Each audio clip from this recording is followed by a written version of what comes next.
The following pre-recorded program is paid for by SSI Guardian. Welcome to Living Well with Dr. Peg, with your host, psychologist and author, Dr. Peggy Mitchell-Clark. Living Well with Dr. Peg explores a variety of mental health, wellness, and safety topics. Brought to you by SSI Guardian. Living Well with Dr. Peg shares effective and practical psychological strategies based on biblical principles for living well and staying safe. To listen to previous episodes, learn more about Dr. Peg's mental health and safety workshops, or to register for an upcoming VIP personal transformation retreat, visit drpegradio.com. And now, here's your host, Dr. Peggy Mitchell-Clark. Hello, listeners. Glad to have you tune in again today for Living Well with Dr. Peg, brought to you every week by our sponsor, SSI Guardian. And we're coming to you from Denver, Colorado, and streaming around the world, online and from your smartphone apps. And if you missed last week's episode or any episode of Living Well with Dr. Peg, or want information about the show or our sponsor, be sure to go to drpegradio.com. You can also listen to program archives, learn about any of my upcoming events, or even buy one of my books. And if you have students who are preparing to graduate from high school or college, consider gifting them with a signed copy of my books, Do Something Different for a Change, or Doggy Tales, Lessons on Life, Love, and Loss I Learned from My Dog. One or both of these books will make a great gift for the graduate. Just go to drpegradio.com and click on books. I also have an exciting event coming up on Saturday, June 17th, that would be suitable for a young adult just starting out, or for yourself, or perhaps someone you know. Maybe you're changing careers, or you've recently retired and you're not sure what's next. Or perhaps you need clarity regarding the call on your life, or why you're stuck in a perpetual cycle of counterproductive behavior. You won't want to miss my Do Something Different for a Change personal transformation retreat coming up on Saturday, June 17th in Denver. In this full-day VIP small group experience, you'll enjoy a time of refreshment, personal reflection, and strategic planning. And together we'll explore where you are, where you want to go, and identify what's holding you back. I will also help you develop an individualized plan to accelerate your personal transformation and help you spring into your new season. Go to drpegradio.com and click on Retreat to register for the June 17th retreat, or to schedule a clarity call to see how I can help you do something different for a change. Again, that's drpegradio.com. April is a busy month for many of us. It's also National Healthcare Decisions Day. It's National Child Abuse Prevention Month. It's Autism Awareness Month and several other awareness months. And to help me bring these topics together today, I have just the right guest, estate planning attorney and family legacy expert, Michelle Adams. Michelle, thanks for being back on the program today. Welcome. Thank you. It's always such a pleasure to be here. Thank you for having me on the show. You're welcome. One of my favorite guests, and you always have so much good information, and I just enjoy reminiscing from your New York accent. I'm a fellow New Yorker as well. So you're going to help me bring all of these topics together, healthcare decisions, autism, and child abuse prevention. And I know the listeners are on the edge of their seats to hear how we're going to do that, but it really centers on your expertise and experiences is why those topics can come together so naturally here over the course of our program today. So to help us make those connections, why don't we start first with you just sharing a little bit about how you got started in law in particular and family legacy planning. Sure. So as with everyone's journey, it definitely has its curves and swerves, and you just never know where you're going to end up. Yeah. But I always knew I wanted to go to law school. Funny enough, my initial love was doing criminal work. So in college, I was a criminal justice major. When I was in law school, most of my courses were geared towards the criminal law process. And so in my mind, I was going to be another Thurgood Marshall. Okay. I was going to right the wrongs. Yes. And then as things would have it, I actually worked full-time while I was going to school full-time. And the first job out of college that actually helped to support me through law school was for a financial planning firm. Interesting. Yes. And so one of the months, I'll just digress for a minute. One of the other things that April is National Financial Literacy Month. Oh, good. So just one more piece to kind of tie this all in. Yes. So I was doing financial and retirement planning at the tender age of about 22, 23 years old. And it was a fascinating glimpse into a world that I was just not privy to at all. So fast forward, I helped the new people that the company was hiring.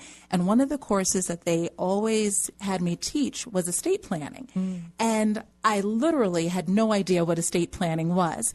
But I think in their mind, they thought, well, she's in law school, so clearly she must know something about estate planning. I didn't, but I did take a course on wills. And that was the beginning of a long and winding road to the work that I do now. So I was reflecting 20 years ago, my family and I moved from New York to Colorado, actually 20 years this month, so April 1997. Wow. And at the time, I was still working for that company. But then I had that epiphany, and you mentioned an upcoming program that you're putting on about finding your life's purpose. And I knew that my purpose was serving children and family in some capacity. And I have to mention that I was heavily influenced, as most of us tend to be, by our parents, and my mom in particular. So my mom was a social worker in New York City and was eventually promoted to a deputy chief of the Administration of Child and Family Services, commissioner. And I just remember being so fascinated by that world, and also hearing the stories about young people and some of the things that she was exposed to and the people who worked with her. And I just knew that somehow my life had to be devoted or dedicated to giving back to that population. Wow. Yes. And so we know, God has a plan for our lives that he established when we were still in our mother's wombs. Yes. And so it feels like a long winding road that not necessarily while we're on it, we understand where it's leading us, but we're really picking up information and experiences and a heart for certain populations all along the way to put in service to his kingdom. I would definitely agree. And one of the things that my mother always shared with me is don't discount where you're going or the path that you have been on. And the Bible would say don't negate or don't discount those small beginnings. That's right. And at the time, in the moment, you're just thinking, okay, financial planning, child abuse, estate planning, how are these worlds going to eventually merge? But they did. Yes. And to prepare you for this moment here today to be on this show talking about those different topics. So you, in that discovery, where did that lead you professionally? So after about 12 years of working in this very corporate environment, and it was a very comfortable environment. I'm sure, yeah. Yes.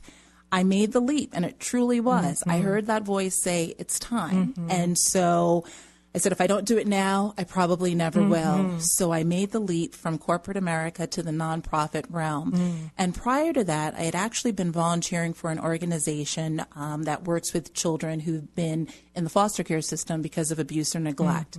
And at some point, I decided that I no longer wanted to volunteer, but I actually wanted to be a paid staff member. And one of the funny things when I was interviewing, the members of the board said, well, you could be like us. You could be on the board and contribute in that way. And I said, no, I really want to just dive full on into this work. So they took a chance and they hired me as their executive director. Wow. Yes. And what kind of work did you do there? So I was the executive director of a nonprofit called Denver CASA. And CASA stands for Court Appointed Special Advocates. And this is not just a group based in Denver. It's actually all across the country. It was started back in the 80s because a judge in Seattle said, you know, I'm having all these kids come in front of me who've been the victims of abuse and neglect. I have caseworkers, I have attorneys, I have all these interested parties, but I don't have someone who is advocating for the best interest of the child. And so that CASA volunteer became that voice, became the eyes and ears of the court. And so the judges came to rely on what those CASAs were doing out in the field.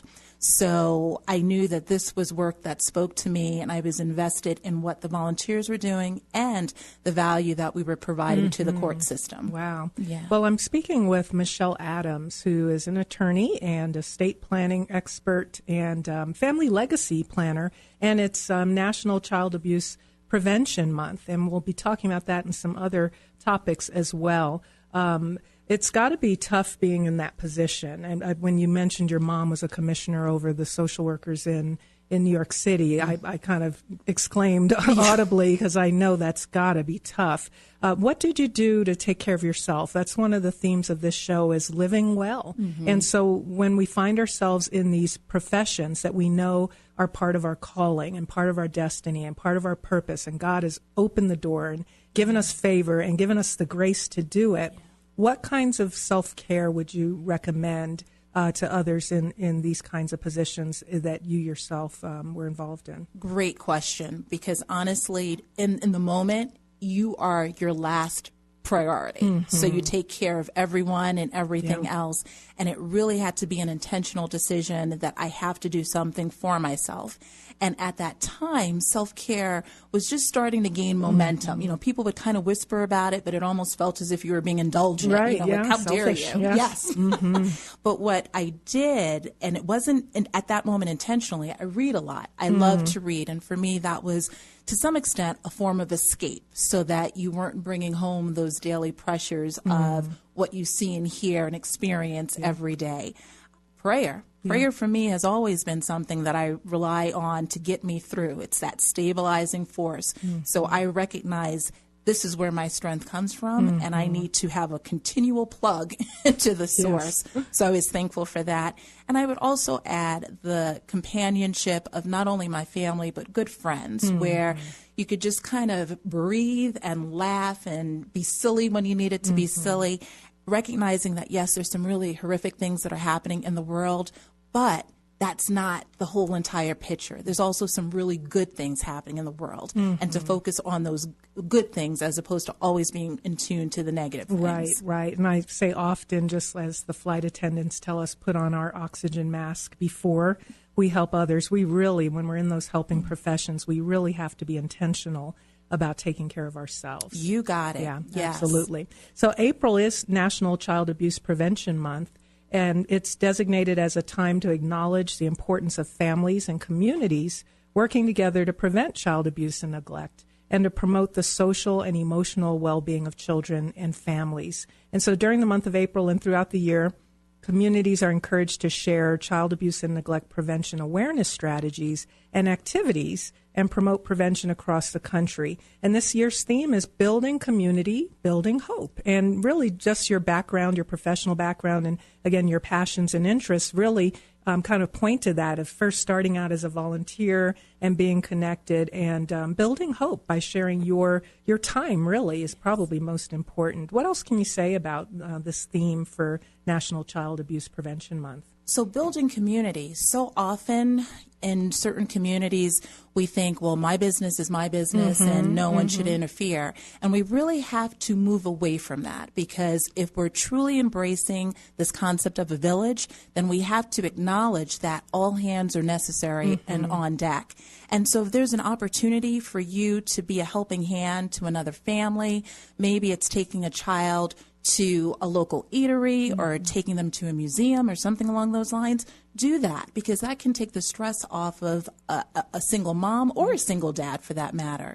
Create awareness. So one of the things that you may see around town but might not have associated this with Child Abuse Prevention Month are these pinwheels. And you'll see them in front of the fire stations and some police stations. And again, it's just a symbol, a reminder of the fact that we all are in this together. One of the things that I do is I teach a class at Metro State University on child abuse. And the last day, by this time, it's a very intense 4-day program all day.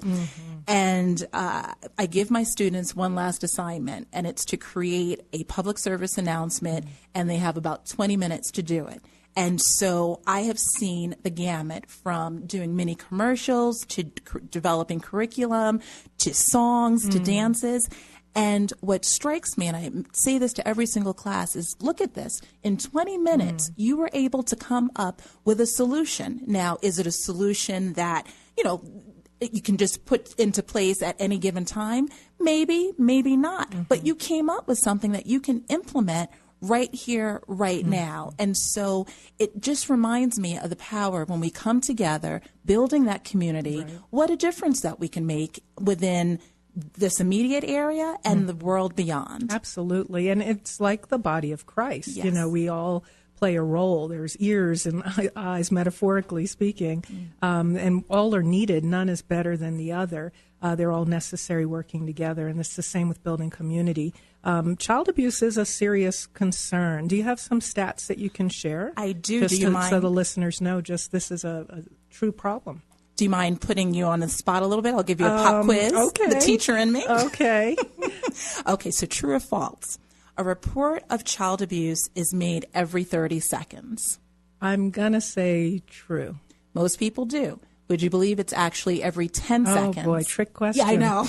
Wow. Yes, and that's yes. startling. Yes, and keep in mind that this is nationwide statistics, but just about every 10 seconds there's a report of child abuse. Yeah, and we're seeing more and more in the news these horrific cases of child abuse, and then even things like organized child pornography rings and exploitation. So yes, that's included as well, I'd imagine. You got it. And what's great to some extent is the fact that at least we're becoming more aware of it, which can lead to the uptick in numbers. But to your point, we're seeing a lot of it, and it's speaking volumes as to the priorities in which we place our children. Right, and I think when we realize how prevalent it is, we're more motivated to keep our eyes open. Yes. So these awareness campaigns make a difference if it's now on our radar, and then we're educated about, well, what are the signs that a child might be either being abused or at risk for abuse. Even things as simple as you already mentioned, the parents are stressed out, and so they're more at risk of taking out that stress on their kids. That's right. Yeah. That's right. All right, Professor. What's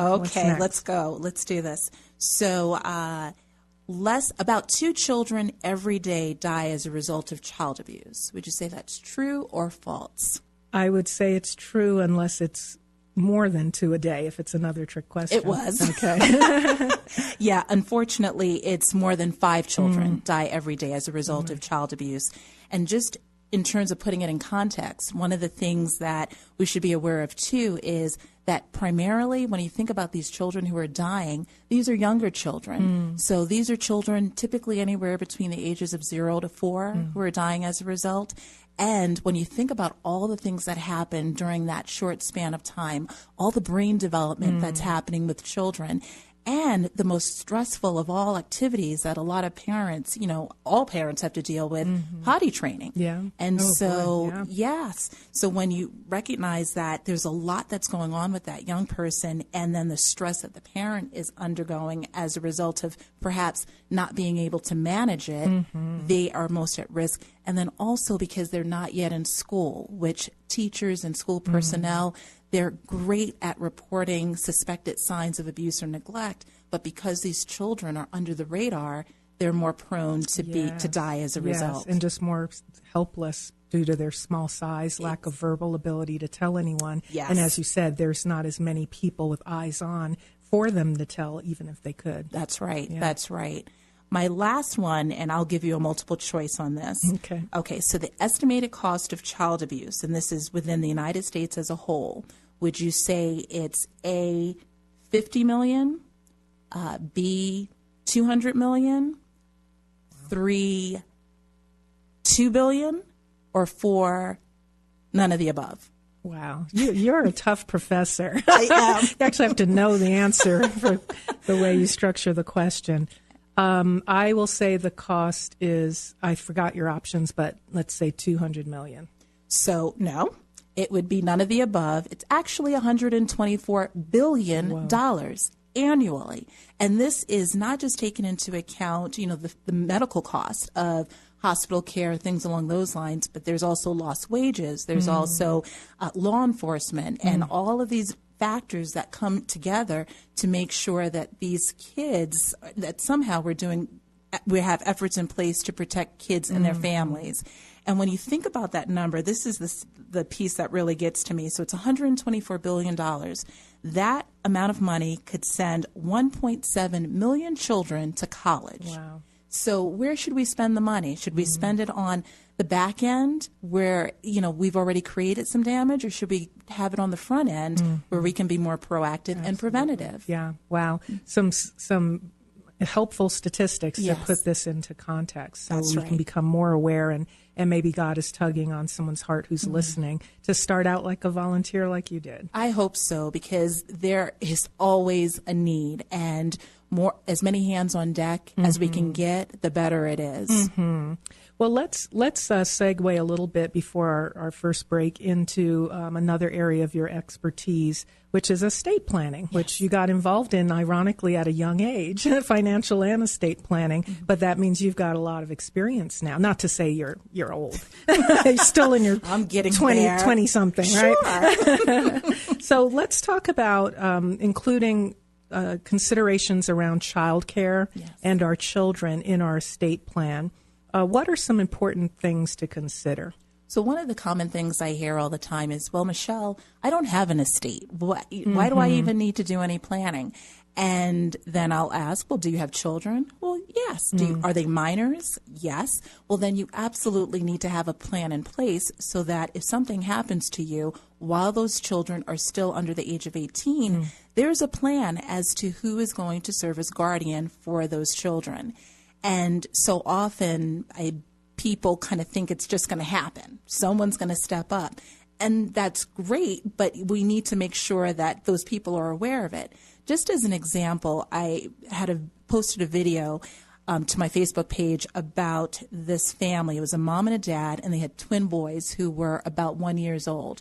And it was in the state of Wisconsin or Indiana, and they were on their way to a basketball game at the university. A car swerved, hit them head on. Dad died instantly at the scene. Mom held on for about 2 weeks before she succumbed to her injuries. And now these two twin babies are left parentless. So you have family members on dad's side, you have family members on mom's side, and now both of them are raising their hands and believing that they should be the ones to raise these children. And what could have been avoided by having a plan in place, and according to one of the family members, that was actually on the couple's to-do list. They were so organized, and that was the next thing that they were scheduled to do, but they just never completed the process. And so my hope is that the paternal side and the maternal side will come together with a good plan, but a lot of emotions are involved right now. And so no parent wants to leave a mess of a situation. Overall, we want to make sure that our kids are going to be in good hands. And what I also say is, no one's going to raise the children like you would. Yes. So stop looking for your duplicate, your twin. Yes. But go with the next best thing. Who's going to share the same spiritual values? Who's going to be able to share the same moral values that you have? And look to that person as a potential guardian. Right. Wow. What a tragic scenario, the loss of both parents. That's the first tragedy. But then to know that you might think you need a plan just to identify one person who's going to take care of your kids. But if you don't do it, I was thinking, oh, no one will step up was kind of the scenario I was imagining as you were talking about it and why it's so important to plan. But it almost seems equally chaotic to, rather than no one stepping up, having multiple people stepping up. And now there's this fight for, we think we're best suited to raise the children. Exactly. And where they could have been coming together to support the children, now they're trying to tear each other down to make the case why they're the better guardians. A tug of war, and then having to disparage perhaps one side of the family so that their side looks better. It's horrible, really sad. Well, what about for special needs? We've got just a little over a minute left, so I think we'll carry this over to our next segment. But maybe I can just kind of set the stage. It's also Autism Awareness Month, so it's very important for parents to have a plan in place for their minor children, period. But what about when they have special needs? And just as an example, to highlight Autism Awareness Month, autism is not as rare as people may think and even seems to be on the rise. I learned this from your newsletter. Yes. 1 in 68 children is diagnosed with autism, and it's one of the fastest growing developmental disorders in the U.S. And it's not inexpensive to take care of children, period. let alone a child with special needs. So we'll talk about that when we return as well. And the kinds of services that families will need to have in place for their child, for example, on the autism spectrum, not only making sure you have that guardian in place, but that you've provided a means for that child to have the services they need. So estate planning is essential through this entire process. I'm talking with estate planning attorney and family legacy expert, Michelle Adams. I'm Dr. Peggy Mitchell-Clark, and you're listening to Living Well with Dr. Peg. When we come back, we'll talk more about Autism Awareness Month and estate planning for children with special needs. Don't go away. We'll be right back. 94.7 FM, The Word. One needs to look no further than today's headlines to understand the threats facing American schools. They remain soft targets for violent threats, and yet our schools go largely underprepared. Our children deserve the highest level of education in the safest learning environment possible. The SSI Guardian QAL, or Quick Action Lockdown, is the fastest and safest way to lock down a classroom. This revolutionary device provides schools with maximum locking protection while meeting all safety, fire, and building codes. Designed by the leading lock experts in the world, the QAL is the only lock that meets Department of Homeland Security primer recommendations. SSI Guardian QAL now makes classroom lockdowns fast and safe with the red button. As a parent, you have every right to demand that your child is afforded the best classroom protection. Take action today by calling SSI Guardian at 877-878-5800 or go to GuardianProtect.com. That's GuardianProtect.com.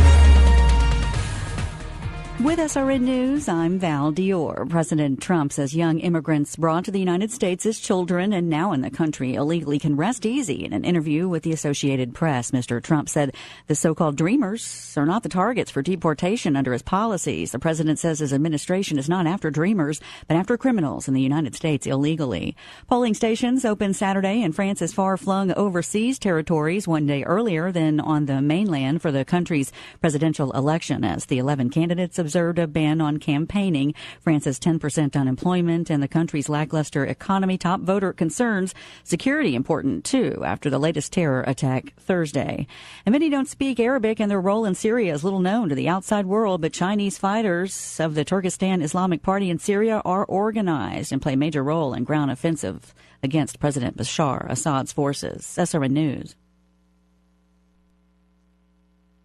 This is Denver's all-new 94.7 FM, The Word. Hi, this is residential real estate expert Dan Palomino from the Colorado Dream House team. Listen, if you're thinking about selling your home, you want to get the highest price in the shortest amount of time. To do that, you need a great real estate team and one with incredible marketing. We're so sure our marketing plan for your home is better than everyone else. We're willing to put our money where our mouth is. Here's what we're offering. Interview the Colorado Dream House team to sell your home. Then interview our competition. If their marketing plan is better than ours, then you can hire them and we'll pay you $250. I know, it sounds crazy, giving you $250 to hire our competition. It probably won't happen because we're so sure you'll find our marketing plan better, you'll hire us to sell your home at top dollar. Why not give it a try? You have nothing to lose and $250 to gain. Call us today at 720-446-6325. Or to find out more information about our marketing guarantee, visit coloradodreamhouse.com/250. They came from every corner of the country, from small towns and big cities. But they all shared one thing in common. They belonged to a family called Marines, a tough and determined few dedicated to protecting everything we hold sacred. And still, they come. Celebrate the history of those proud few who have earned the title Marine. After the loss of a loved one, your focus is on your family and grieving the loss, not managing their estate. Hi, I'm Tony Sterniolo, a Christian attorney. At the offices of Tony Sterniolo, we can support and counsel you through the entire probate process. Probate does not need to be lengthy, expensive, or complicated. I will help heirs and beneficiaries clear title to assets as easily as possible. After the funeral, let us handle the legal steps so you can focus on your family. Call me, Tony Sterniolo, at 831-4400. That's 303-831-4400. To learn more about living well with Dr. Peg, visit drpegradio.com. And now, Dr. Peggy Mitchell-Clark.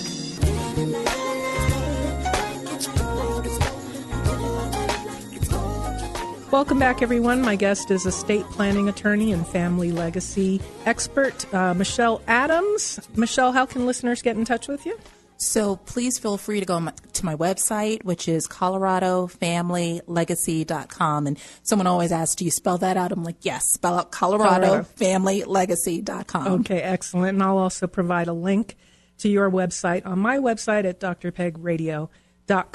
So we're talking about child abuse, National Child Abuse Prevention Month. We're talking about Autism Awareness Month, getting ready to talk about that, all in the context and kind of pulling it all together in terms of estate planning. And National Healthcare Decisions Day is being celebrated this week as well.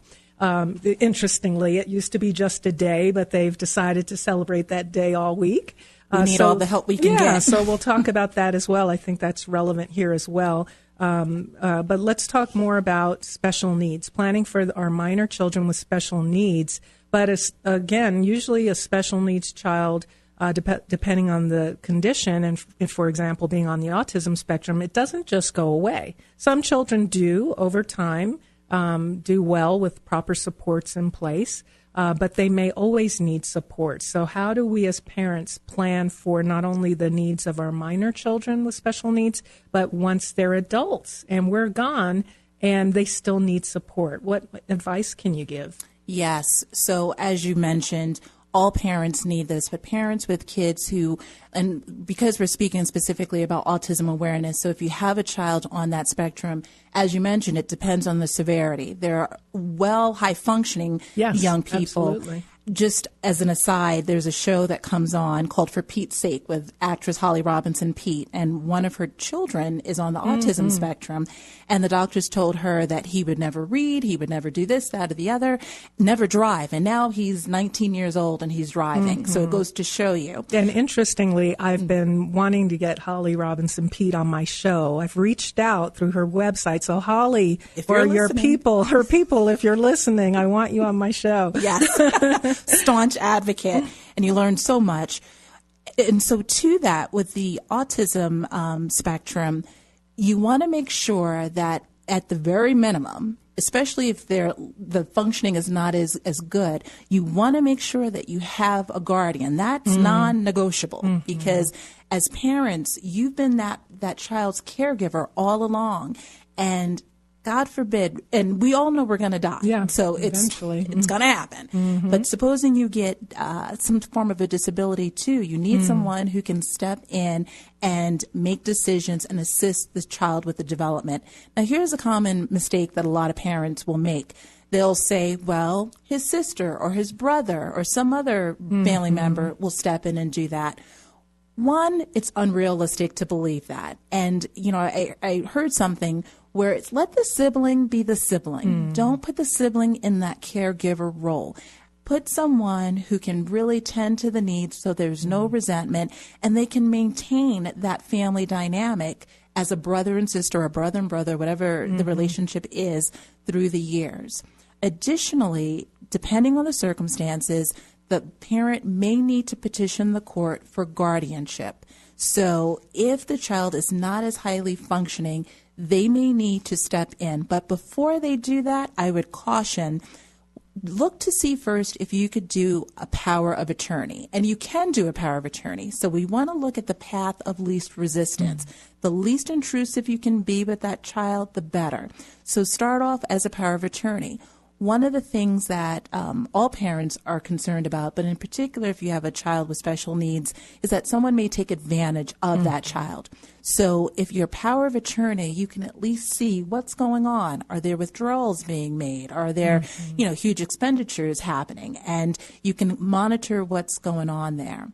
The other critical piece, if the child is receiving any type of government benefits as a result of the disability, you want to make sure that those benefits are preserved. So what I mean by that is you want to set up a special needs trust. And again, we hear the word trust and we think, I don't have a lot of money. Well, if you have a life insurance policy where you've more than likely named your children as beneficiaries on that, what you have now done is expose that child to potentially losing the benefits that come at a huge, you can't buy these benefits on the market. So if they have Medicaid or Social Security income, you want to make sure that a potential inheritance does not disqualify them from continuing to receive those benefits. So it's definitely in your best interest to talk to an attorney like myself, and we can help you navigate through that system. Because the average person wouldn't have realized that, but this is what you specialize in every day. Yes. So we really should have a professional advising us. Absolutely. And I recommend you. Well, thank That's you. why I have you on the show today. And again, you can reach Michelle Adams. Go connect through my website, drpegradio.com. We'll have a link there where you can reach her. And so again, this kind of care is not cheap. I read that autism costs a family $60,000 a year on average to provide adequate care for their child. And think that's in addition to the normal costs that you would have in caring for a child. So parents, they're truly angels here on earth when God has ordained and said, this is your child, and I believe he equips us with everything that we need for that journey. Absolutely. So a lot of decisions that need to be made, especially as parents, but we also need to make decisions about our own health care. And April is also National Healthcare Decisions Day. It's being recognized this year all week long to inspire, educate, and empower the public and providers about the importance of advanced care planning. And the theme this year, and I think it's so relevant, especially in light of the story you shared with the parents of the twins who both were killed in the car accident. Their theme this year is, it always seems too early until it's too late. Yes. And I think that is so poignant. That it was on that parent's to-do list, the next big thing they needed to do, and it may have even seemed too early for them until it's too late. That's right. That's right. And none of us ever know, and that's the big question mark. We don't know when that timer's going to go out on our life. So take the steps now. Once you turn 18, that's really the ideal time to start making those decisions. And not that you're locked into it, but at least you have made out an initial plan as to what type of care you want if something should happen to you. So this is National Healthcare Decisions Day, and we know as an estate planner, you're looking at a whole spectrum of things financially, taking care of the children, and also your own decisions about your own health care and end-of-life decisions. So it's the whole spectrum that you handle, but specifically National Healthcare Decisions Day has to do with advanced care planning. One thing I read on their website, it encourages us that the place for advanced care planning around our healthcare decisions should begin at the kitchen table, not in the intensive care unit. Yes. With the people we love before it's too late. We can make sure that our own wishes and those of our loved ones are expressed and respected. So I'm going to give you a little quiz. Oh. I was a college professor myself, so I'm turnabout is fair play. Touché. So true or false, 90% of people say that talking with their loved ones about end-of-life care is important. True. True.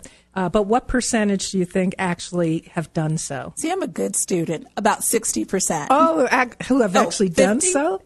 Lower. This 40. is like the Price is 30, Right. Lower. 30%. So 90% of people say that talking with their loved ones about end-of-life care is important, but only 27% have actually done so. Yes, Okay. that's spot on. True or false? 60% of people say that making sure their family is not burdened by tough decisions is extremely important. I would say true. True. Yet, 56% have not communicated their end-of-life wishes. Isn't that something? It's sad. Yes. How about this one? 80% of people say that if seriously ill, they would want to talk to their doctor about wishes for medical treatment toward the end of their life. I would say true. True. Yet a mere 7% report having had this conversation with their doctor. So even fewer talk to their doctor, the very person who's that first line provider. And finally, 82% of people say it's important to put their wishes in writing, but what percent have actually done it? So I'm going to say it's probably close to that 27%. Pretty close, pretty good. Only 23% have actually put their wishes in writing. And that's, again, why we have you on the show today, so people know it's not enough to just talk to your loved ones and your doctor, but you need to have it in writing, and it needs to be in a format that will stand up in court, especially if someone contests it. Yes, and, I believe that as a society, we somehow think that if we start doing these plans, putting these plans into place, then that means we are inviting death or disability to come our way. And so we have to get over that fear and just say, at the very minimum, I'm going to name somebody to serve as my healthcare proxy or as power of attorney, and I'm going to communicate with them about what my wishes are, and I'm going to put them in writing. So as you mentioned, if it's challenged down the road, if family members are squabbling, at least here it is in my own writing. Yes. Signed. Yes. So that at least kind of lets them know, okay, she was serious about this. Yes. Absolutely.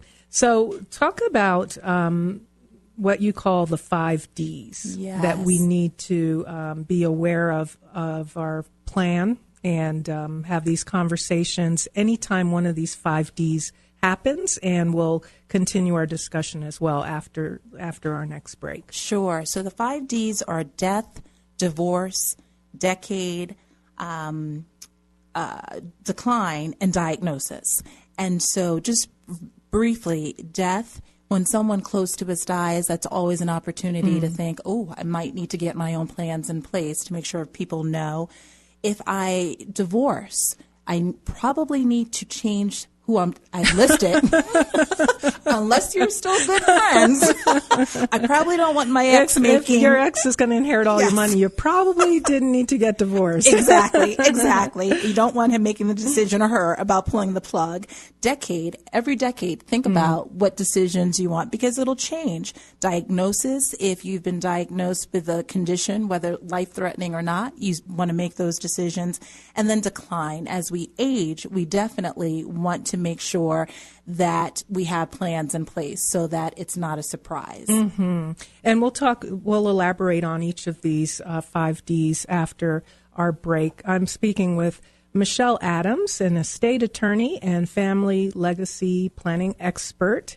And we're talking about Child Abuse Prevention Awareness Month, Autism Awareness Month, and National Healthcare Decisions Day. And their theme this year is it always seems too early until it's too late. So we're providing you with information that you can put into practice right now so you don't get caught off guard. Don't let it be too late. We'll be right back.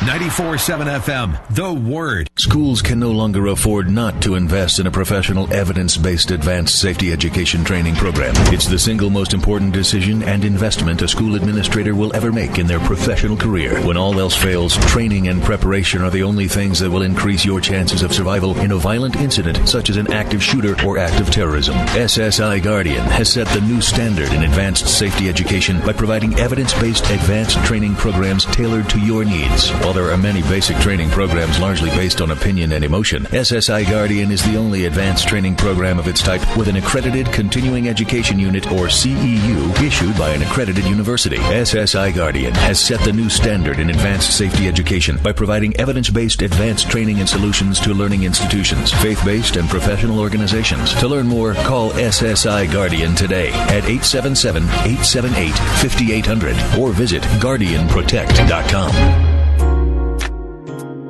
To learn more about living well with Dr. Peg, visit drpegradio.com. And now, Dr. Peggy Mitchell Clark.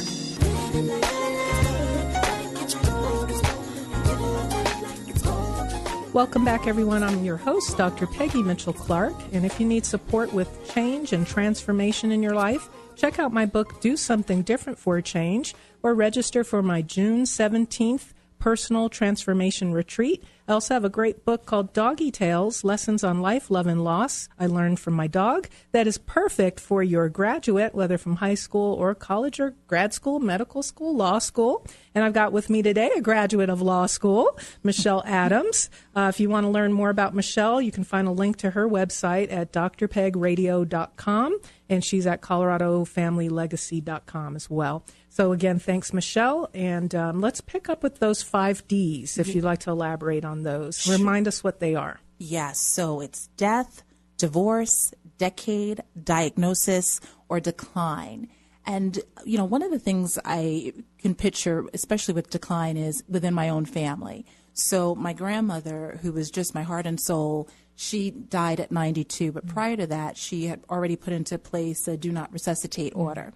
And, you know, I often joke that if it was up to me, my grandmother would be on ice somewhere so I could just thaw her out when I was ready. Yes. But she was very clear that she did not want any heroic measures. And if she went into cardiac arrest, that this is what she wanted for herself. And so she had the benefit or the privilege to know that she was at that place in life where her health was on the decline. So she was being very proactive about it. You know, I talk about those 5 Ds, but I also want to stress that anytime a significant event is happening, so for some people, you know, we mentioned divorce, but it could also be marriage. Yes, absolutely. Yes. Yeah. And so we want to make sure that whatever decisions you've made, that you update them to reflect your current situation. People often ask, well, do I have to name my spouse? No, but you probably should have that conversation with them. Don't let them find out for the first time when in the hospital. Yes. Sorry, you're not listed on here. So yes, definitely communicate. Also, when you have children. And then I find this fascinating as we get into the season of travel, whether we're traveling for graduations or traveling for summer vacation, is that so often that's when we make more effort and take more time to plan the vacation than we do the other pieces to it. Yeah. And I had a situation where a family called me literally at the 11th hour where the spouse was taking a trip overseas. He didn't have any documents in place, but figured, you know what, this might be a good time to at least start putting something. So I literally met them in the evening at a Barnes & Noble so that we could do the documents and notarize them the whole bit. And while I applaud them for at least thinking about it, in the future, have a little more due diligence. Because it always seems too early until it's too late. Yes. You're running to the gate at the airport trying to get it notarized, right? Yes. So things like that to be aware of. Yeah.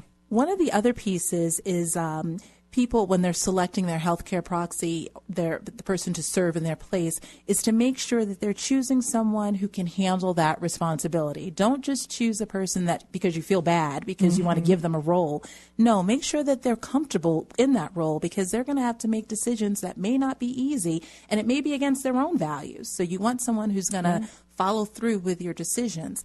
And then the last thing I want to mention is try not to, and I strongly suggest not doing this, naming 2 people to serve jointly, because that is a recipe for conflict to erupt. So have one person named as a primary, someone else named as a backup, but don't name 2 people to serve together just because you don't want to ruffle anyone's feathers. Yeah, and that just leaves more room for disagreement where just one person is more likely to follow your wishes. Exactly. Yeah. Exactly. And what about when someone comes into a large amount of money, maybe through an inheritance, or they have a significant job promotion that comes with a much higher salary? Would that be also a good time to reconsider life insurance policies and or even someone that you had designated as a beneficiary, they've somehow increased their income and you don't feel the need as much anymore to provide for them because they're doing well on their own. Yes. So anytime a major life event like that happens,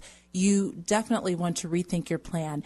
As this is also National Financial Literacy Month, if you were to receive a large sum of money, whether through job promotion or through an inheritance, my first word of advice would be to connect with a really good, reputable financial advisor, because that person can help you navigate where the money can best go.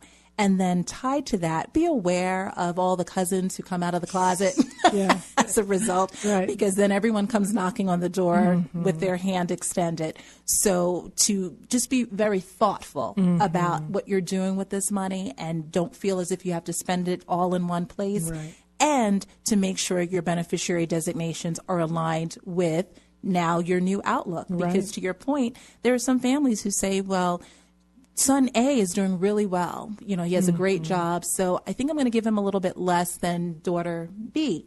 And you have to be careful with that, because there could be some resentment down the road, because even though the first child, son A, is doing really well, somehow they take it upon themselves that means mom or dad didn't love me as much. So you just have to be careful when you decide to give one child or to divvy up the inheritance differently. Yeah. And we see, you know, in the news, the wealthy people who don't leave their children anything. That's right. Because they think they should work for what they have, and they give it all to charity. That's right. And there's some merit to that as well. And certainly whatever you do, I think kind of one of the points that you're making is have these conversations beforehand. When the reading of the will is happening for the first time should not be when you're learning that, you know, my sister's getting more than I am. Exactly, because that's a perfect storm that's about to erupt. And emotions are already raw anyway. Oh my gosh. Yes. Good.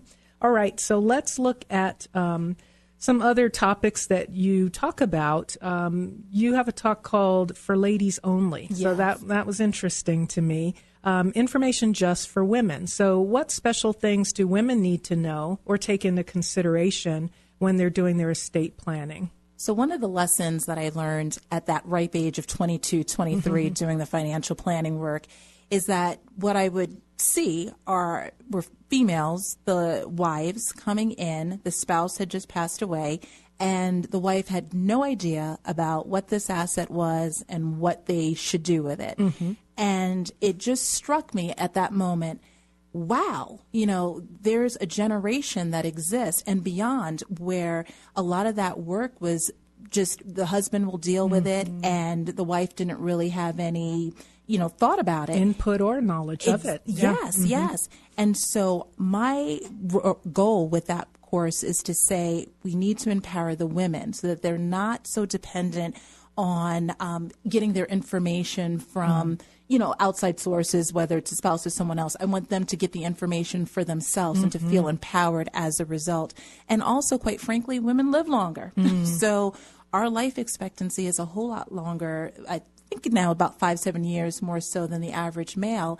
And so we need to make sure that we have a plan in place so that the money does not run out down the road. Right. And again, it's not just about the money either. It is all those health care decisions, disability.